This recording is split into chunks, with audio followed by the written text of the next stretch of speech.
All right, folks. This is Top Gun here. Hi again, guys. I got a good one for you.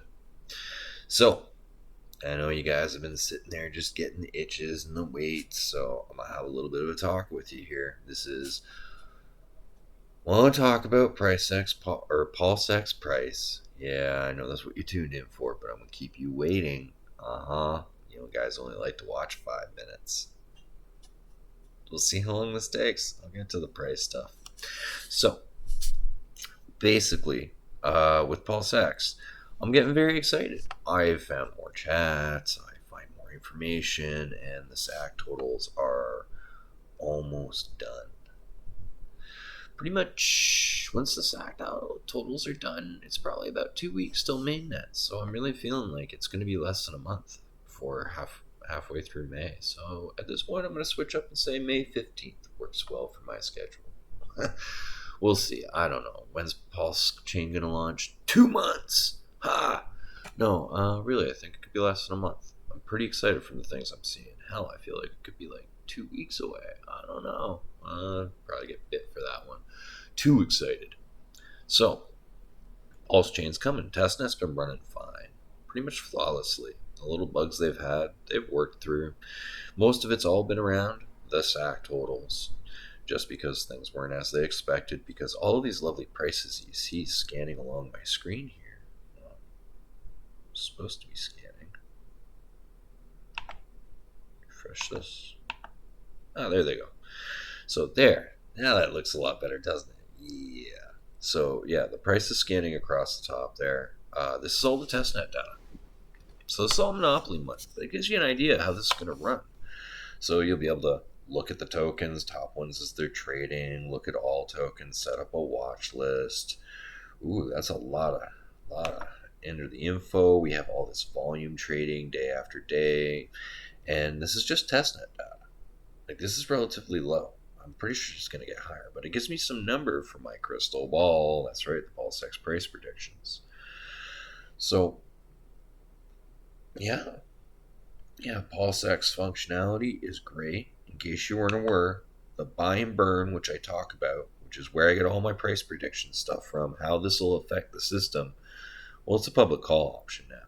And oh, look, there's a little bit of party pulse token, or so this will have, what is it, party or pulse?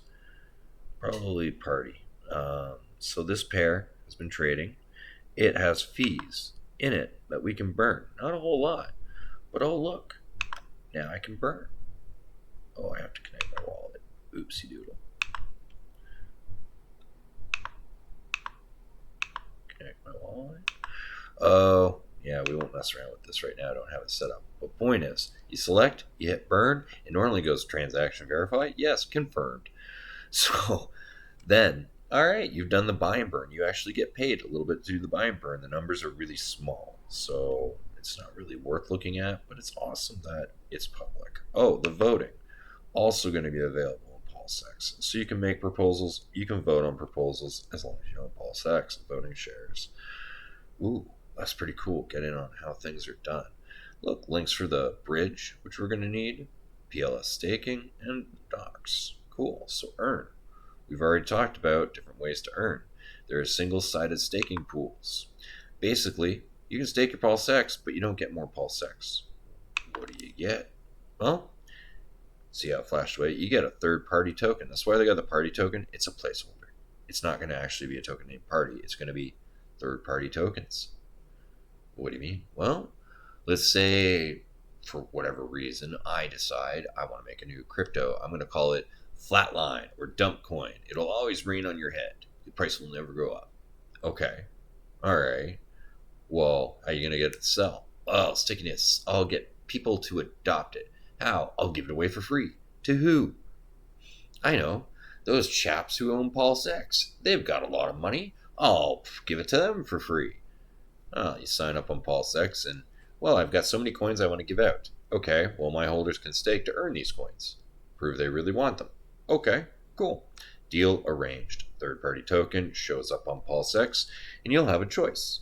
Like, more than one, probably. There'll be several for list. Well, which one do I want to choose? Well, stake your PulseX in whichever point you want to get yield.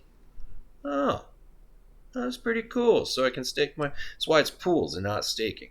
Because you can't stake it for more PulseX. You can stake your PulseX for something, but not more PulseX. Stake it for whatever third-party token, something that's not Richard Hart. Like, ooh, that's exciting. Something going on here. All right, farms. Well, this is more important for if you are going to provide liquidity. Get into that madness. If you are, I have a video called Impermanent Loss. I also have a video called Impermanent Gain. Heck, I think I have Impermanent Loss Episode 3, which looks at asset to asset. All sorts of information. I try to do the math for the community. You should be watching more of my videos if you don't know about this. So, yeah, that's what's going on in PulseX. That's what's going on in the farm pools, exchange, and liquidity. So exchange is really basic. That's like your Uniswap front end. One asset for another. Or a stable coin, whatever. You just set in like, oh, okay, USD, buy some PulseX, connect your wallet, do the trade. Same for providing liquidity. Pretty easy to do. This interface is like, that's it. That's all you need. That's everything. Like, I'm sure we'll probably find some more bells and whistles. Oh yeah, other languages. Can't forget that. They're actually supporting some other languages. Even though Richard Hart's an English maximalist. So that's pretty cool. There's some settings. So I'm going to talk about this. Do not use extort mode. Okay? Extort mode is going to get you wrecked. This is like, because this is pretty idiot proof. Well, hey, I'm a pretty decent idiot. I found the break button. I can turn this on. Then it's not idiot proof anymore. So I'm going to leave that off. Cancel. This is how I can set faster gas fees. If I'm getting bogged down, I can also change my slippage tolerance in case I'm trading in small liquidity. These are kind of, you better be doing the math that I have been showing you how to do if you're going to play with these settings. Otherwise, I would leave them alone. Just maybe it's a little bit of a good idea not to touch these unless you don't understand what they do. But there you go. That's PulseX. That is PulseX. And as I fought around on Telegram to get around to this, I know this is what you want to see. And these are some ugly numbers. Are you scared now? Like, what do you mean my investment would be worth less? So, as I was scaling things around, if I've discussed, if you haven't caught up, originally my liquidity pool size was this.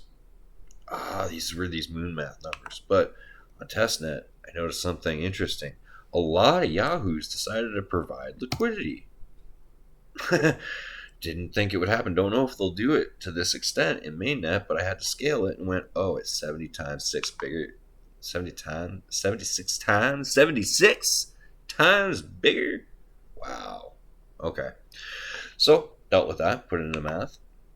And then, the amount traded for Pulse. I was really surprised by this. The actual sell-off out of all the PulseX that was bought, the 17 trillion. Thought maybe 10% of it, maybe 5% of it. Yeah, not even 1% of it. 1/3%. That's the sell-off. Whoa, the numbers just came to life a little bit here, didn't they? All right, but not a whole lot. There's another fact on here. Let's go over and have a look here. Back to info. Volume trading. So Uniswap between version 2 and version 3, they do about $1.9 billion average daily. So about $2 billion between version 2 and 3. So we're aiming to replace that all on Pulse Chain. So the average has been above 200 million, but not 400 million. Okay, so it's a little bit smaller. I actually went and found the average 15.8% in testnet. This is just in testnet with play money, monopoly money. We have been, compared to Uniswap version 2, that busy with assets flying. Whoa, so my math is starting to hone out with the testnet conditions. That I am not a financial advisor. Did you see this warning over here? Did you see this? Yeah, good. The buyback and burn, which we were talking about, that public call function, could do this to the price if no one bought and no one sold and no one else added liquidity and no one else removed liquidity. Okay? So in case you don't understand the math here, let's go ahead and have a quick look at the what if game. We're going to talk about it just for a second. we've got some what I call simple formulas. See, I've got tokens and value and K and price. So tokens is X, value is Y. X times Y equals K, or tokens times value equals K. Think of K as a constant. I know it starts with C for constant, but just think of K as a constant. It cannot shift unless someone provides more liquidity or decides to provide less liquidity. That's adding or removing liquidity without buying and selling, which also adds and moves, but it's trading to the liquidity pair as opposed to providing to the liquidity pair. So providing is the only thing that changes K, which will change all this jigmaroo, but not the price. The price has to stay constant when you're providing liquidity. Now, when you're trading, K has to stay constant, and price and the tokens and value can change. That's the trick. So K stays constant when you're trading, and price stays constant when you're providing liquidity. Okay. So that's how the equation rolls around. So all I do is do the buy and burn. So here's the buy function, like a certain amount. That's 5.5 million in 30 days is bought to remove this many tokens from the system, and then throw them in a dumpster and burn them. So then I rinse and repeat. That's the math. It's just a simple formula of liquidity pools, how they function. So in this, the scale up here, the 76, that's if someone provides or removes liquidity. Okay. All right. And this here is if no one traded, if no one bought and no one sold. So, I mean, in the market, if you think the price was going to go up anyway, this adds to it. If you think the price is going to go down, this might save it because this makes the price go up. Always, always. You go click that burn button. Anybody can do it and they get paid to do it. So why not do it? It keeps driving the price up. So yeah, this is currently the testnet data shows in 1 year almost 20,000, almost a 20x, a 19x on your January 1st stock price if you put in that much. And in 5 years, 113x. That's not bad. That's built into the system.